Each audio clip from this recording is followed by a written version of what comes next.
Firman Tuhan yang menjadi renungan kita pada pagi hari ini tanggal 24 Mei 2024, kitab 1 Raja-Raja 17 ayat 7 sampai 24, perikopnya Elia dan janda di Sarfat.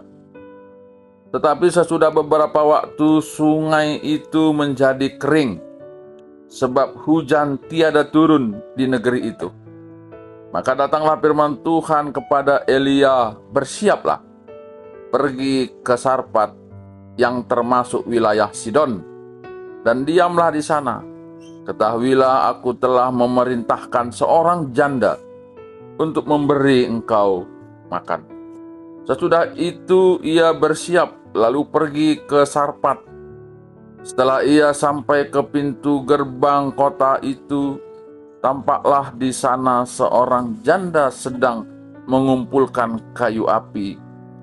Ia berseru kepada perempuan itu, katanya, "Cobalah ambil bagiku sedikit air dalam kendi supaya aku minum." Ketika perempuan itu pergi mengambilnya, ia berseru lagi, "Cobalah ambil juga bagiku sepotong roti." Perempuan itu menjawab, "Demi Tuhan Allahmu yang hidup, sesungguhnya tidak ada roti padaku sedikit pun, kecuali segenggam tepung dalam tempayan dan sedikit minyak dalam buli-buli. Dan sekarang aku sedang mengumpulkan 2-3 potong kayu api, kemudian aku mau pulang dan mengolahnya bagiku dan bagi anakku, dan setelah kami memakannya maka kami akan mati." Tetapi Elia berkata kepadanya, "Janganlah takut, pulanglah, buatlah seperti yang kau katakan, tetapi buatlah lebih dahulu bagiku sepotong roti bundar kecil daripadanya, dan bawalah kepadaku. Kemudian barulah kau buatkan bagimu dan bagi anakmu. Sebab beginilah firman Tuhan Allah Israel, tepung dalam tempayan itu tidak akan habis dan minyak dalam buli-buli itu pun tidak akan berkurang sampai pada waktu Tuhan memberi hujan ke atas muka bumi." Lalu pergilah perempuan itu dan berbuat seperti yang dikatakan Elia. Maka perempuan itu dan ia serta anak perempuan itu mendapatkan makan beberapa waktu lamanya.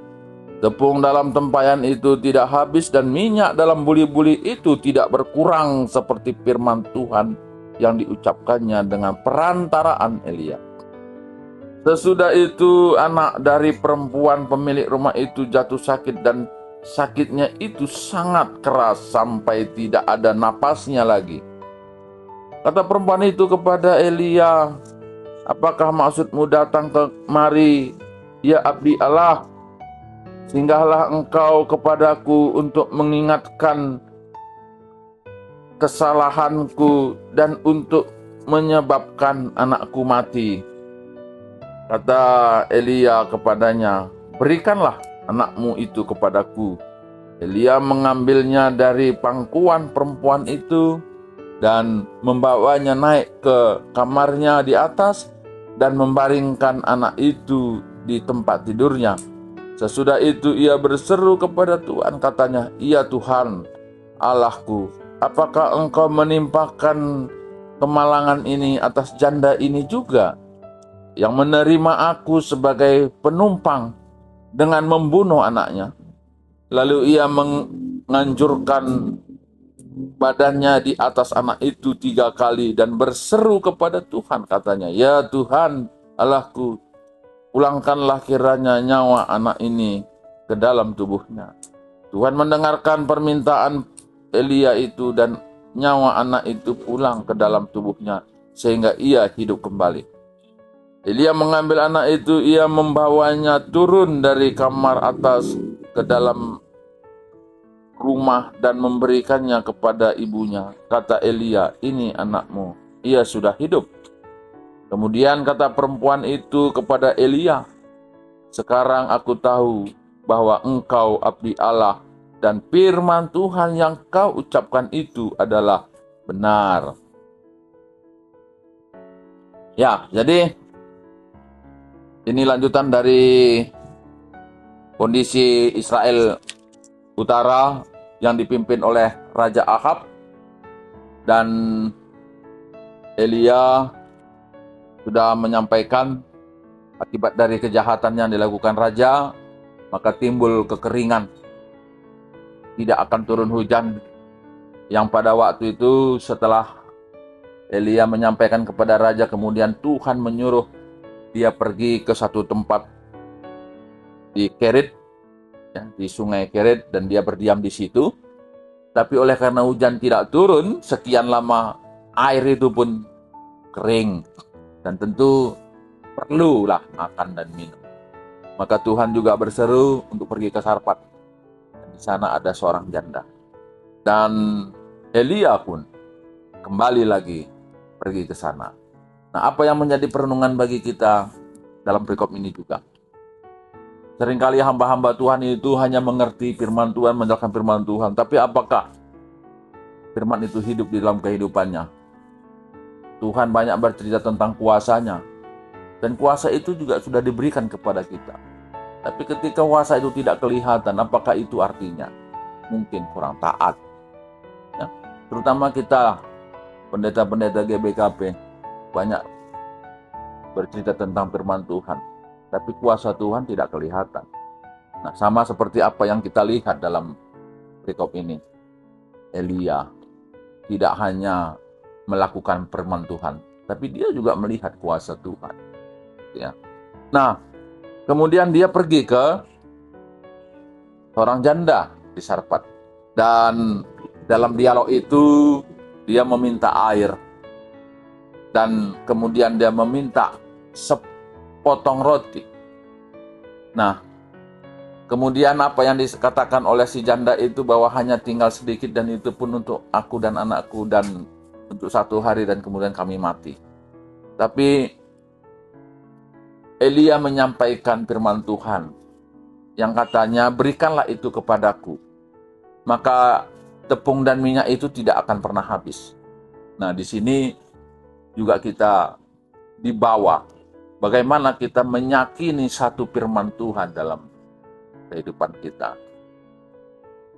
Firman Tuhan itu mengatakan, berikanlah itu kepada Elia, maka kamu tidak akan kekurangan, tidak akan habis. Nah, ini kan satu iman ini.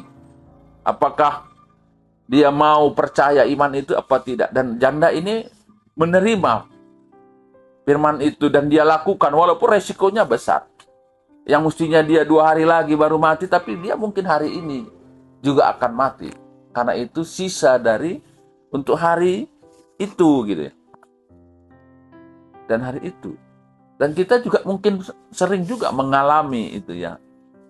Ya, biasanya dalam tata ibadah gereja soal persembahan. Nah, ujilah aku. Ya, nah itu sangat sering. Ketika kamu memberi persembahan, ucapan syukur, aku akan membukakan tikap. Seringkali kita tidak terlalu yakin. Sehingga kolete-kolete di GBKP semuanya uang recehan. Nah, janda ini yakin dia, percaya. Dan itu yang dia lakukan. Dan itulah yang terjadi. Nah, kembali lagi kita melihat bagaimana firman Tuhan itu selalu ditepati. Dan dia melihat tidak pernah habis-habis.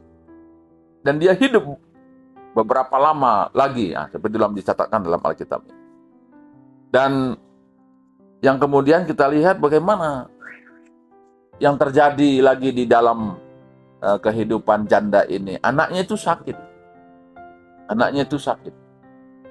Dan Elia bertanya, apakah ada sesuatu yang salah di dalam ibu ini? Ya. Apakah ada sesuatu yang tidak berkenan? Nah, kita kurang yang namanya bertanya kepada Tuhan itu, mungkin boleh dibilang tidak pernah gitu ya. Dalam setiap kendala, tantangan yang kita hadapi. Bisa jadi oleh karena sesuatu. Dalam perikop ini, apakah anaknya ini mati oleh karena satu perbuatan yang tidak berkenan?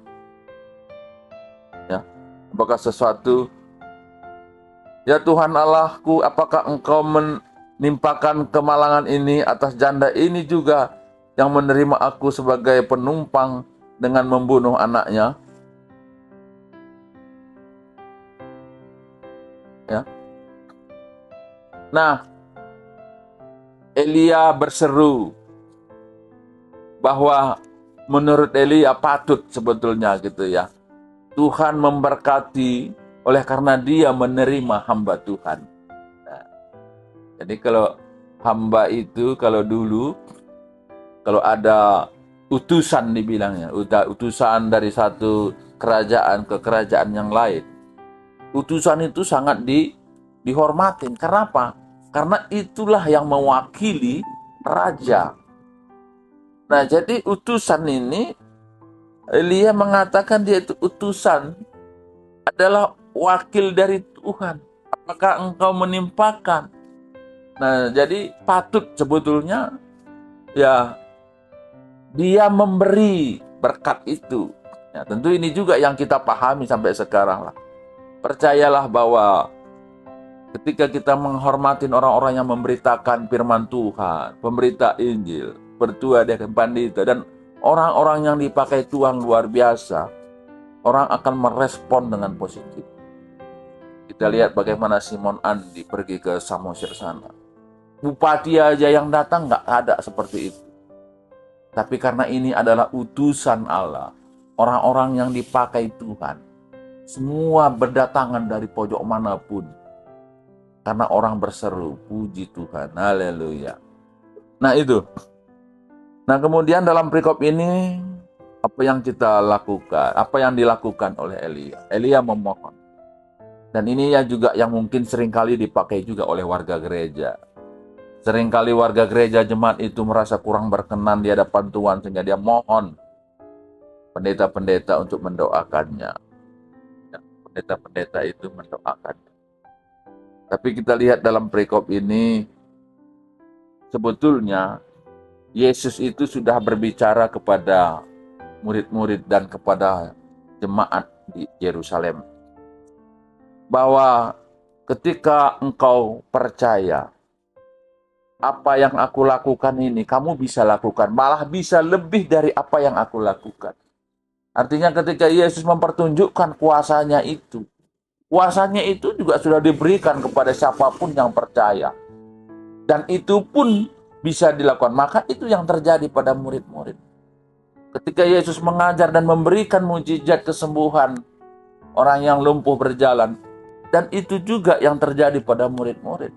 Oleh karena kuasa Roh Kudus itu bekerja bagi siapapun yang menerimanya.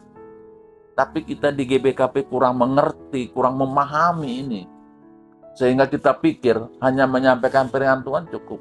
Seolah-olah kuasa itu tidak terjadi. Sehingga ketika orang bilang Roh Kudus tidak bekerja, kita komplain. Tapi mestinya seperti itu.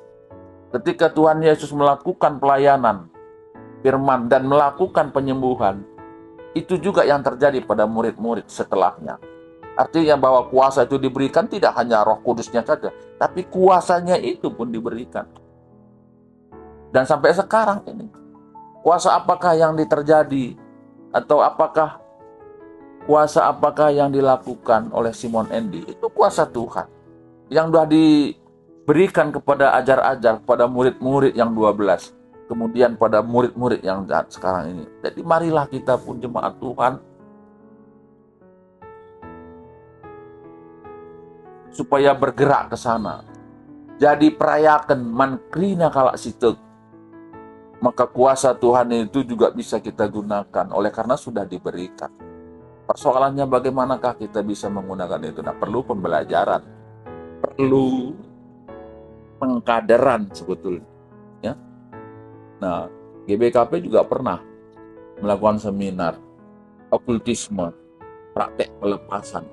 Dan pendeta yang mengajar di situ, dia bilang itu bukan satu talenta, tapi bisa dipelajari asal kita mau. Nah, tapi kurang berkembang. Nah, dalam perikop ini kita lihat bagaimana Elia ini diceritakan ya orang-orang biasa juga yang waktu itu yang dipanggil Tuhan. Nah, kita semua ini orang yang dipanggil Tuhan, yang diberikan Roh Kudus dengan kuasanya juga menyertai.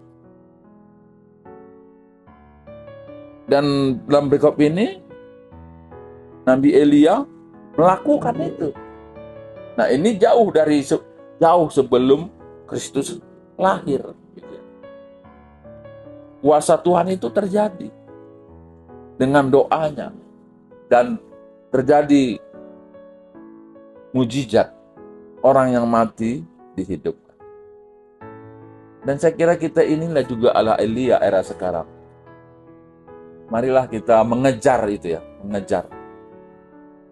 Membuka hati untuk bisa dipakai Tuhan, menjadi saluran berkat bagi orang-orang sekitar. Ketuahan, kalau si magikan kata dibata dengan semakaikan saya bersekitar tetap. Haleluya. Amin.